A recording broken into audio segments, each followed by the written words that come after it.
Welcome everyone for being here. Taking the quantum leap. What does that mean? Let me define it for you here. Quantum leap is a term taken from the new physics, quantum physics. Quantum physics is considered the most powerful science ever conceived by a human being. It requires a major rethinking in concepts like time, space, and human consciousness. And what does that mean when it comes to your results? Well, quantum leap means multiplying your results. Most people are used to the incremental gains, gradual progression. That's not what I'm talking about. What I'm talking about here is exponential growth to your results. And I know what you're thinking, that you think that it's going to take more effort and more work. What's interesting enough is that quantum leap actually it's easy, simple, and effortless. However, it does require you to step out of your comfort zone. It challenges your thinking and it contradicts your common sense. If you want to take a quantum leap, the first thing you have to do is to step out that comfort zone, to think of something you've never thought before. And I'd like to share a success formula with you. It's called success is 100% equals 95% mindset and 5% skill set. Think about that.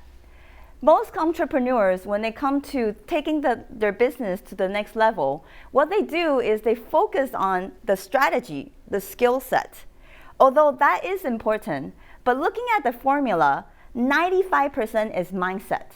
If you don't think that you're able to create that quantum leap in your business, it doesn't matter how much effort you put into your skill set, it's not going to work. You're not going to achieve the level of success that you want in your life.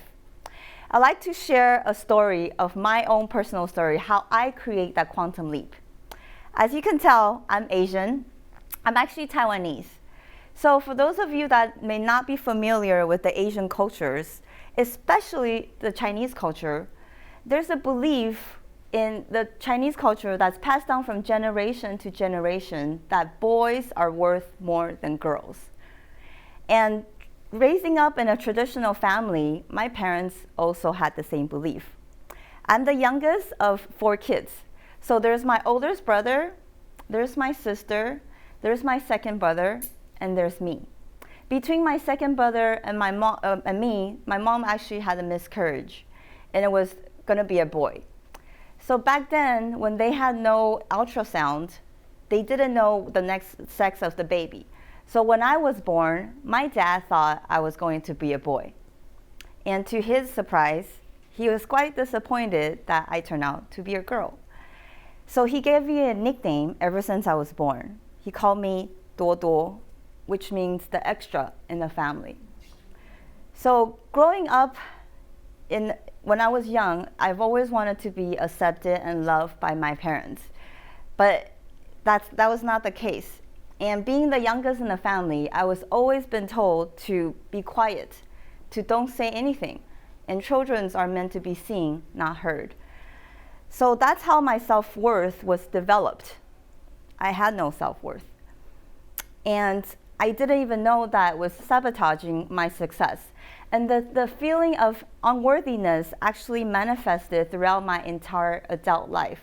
It manifested in my career, it manifested in my romantic relationship, and it manifested in my relationship with myself.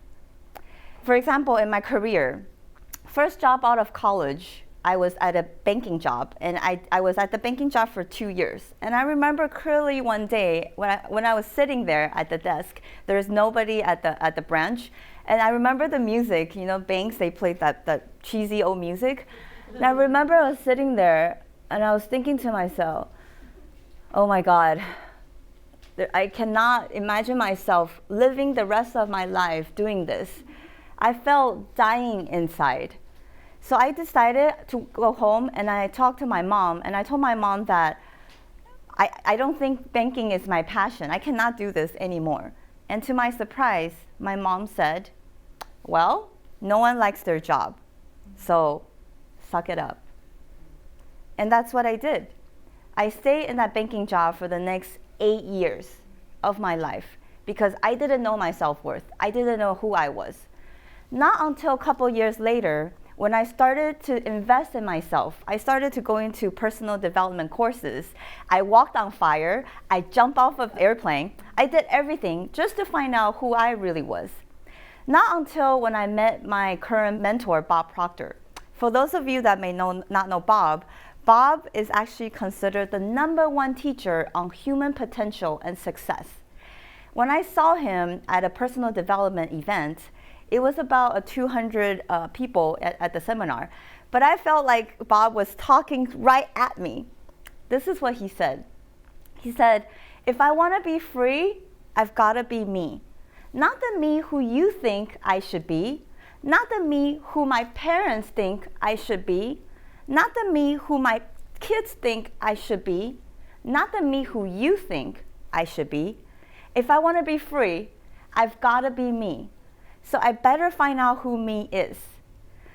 That message just really, really resonated with me because that's when I made a decision that I was going to find out who me is. And at the same time, I wanted to do what Bob is doing, helping tons of people in the world to find out what their true potential is. And that's how I started my own academy. It's called the Opulent Academy. What does opulence mean? Opulence means having the abundance full of wealth, full of richness. And that's what I truly believe that each and one of us deserves. We all deserve to live an opulent life. We are the creator of our own destiny. We just need to bring it out of the surface.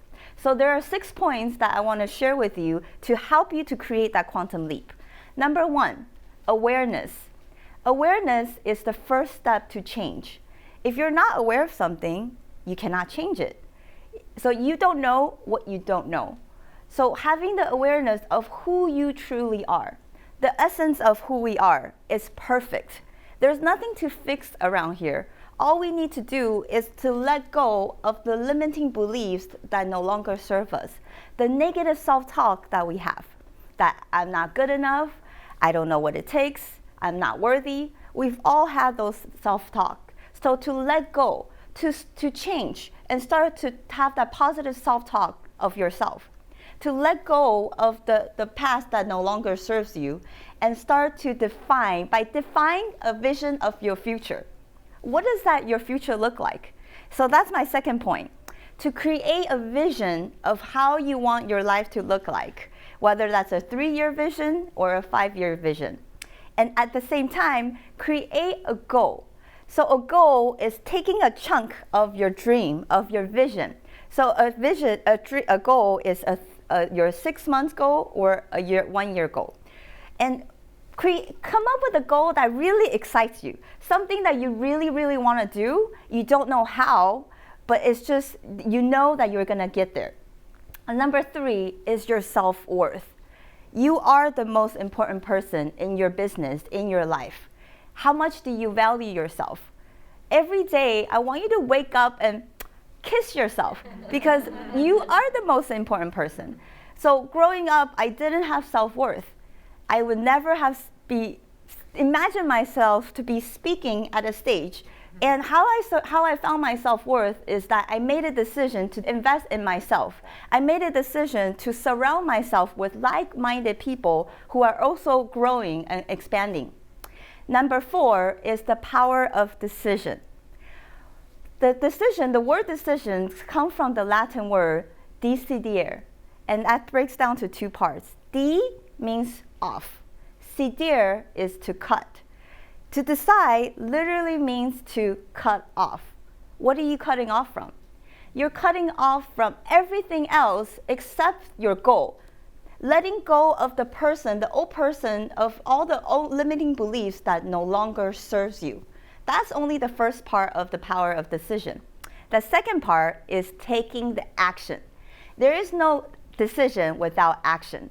So once you make that decision, then you take the action. So for example, if someone that is overweight, that's obese, that wants to go on a diet, once they make the decision to do that, the second thing they need to do is taking the action. Whether that's going to the gym, whether that's take out all the junk food and to no longer put the junk food inside their mouths, whatever it is. Or someone that's wanting to leave their job and start their own business, to give that resignation letter, or to jump out of the airplane, just like I did. And as soon as you do that, when you make a decision, you're going to come face to face with the next point that I'm going to share, which is fear. Instead of what people do when they come face to face with fear, is that they retreat back. They go back to their comfort zone. I don't want you to do that. What I want you to do is to start celebrating fear. That's right. Celebrate fear. Because you know when you come face to face with fear that you are on the way to something big. Because you're going to a territory which you've never been before. Of course you're going to feel fear. Of course you're going to feel the uneasiness. It's part of the process. So instead of retrieving, celebrate it. Because you are on the way to the quantum leap. And that takes me to the last point, which is the attitude of gratitude. Gratitude is really being appreciative of what you already have. So what a lot of people do is that they focus on the things that are not working, the things that are lacking. You know the saying, whatever you focus on expands. So I want you to focus on what's already working in your life, what you already have. Every morning when I wake up, I say 10 things that I'm grateful for. Everything from just having the oxygen to breathe or being alive. I say thank you, and I really, really appreciate everything that's happened to me in the past. So that's the attitude of gratitude. Those are the 6 steps that I teach my clients through the Opulent Academy.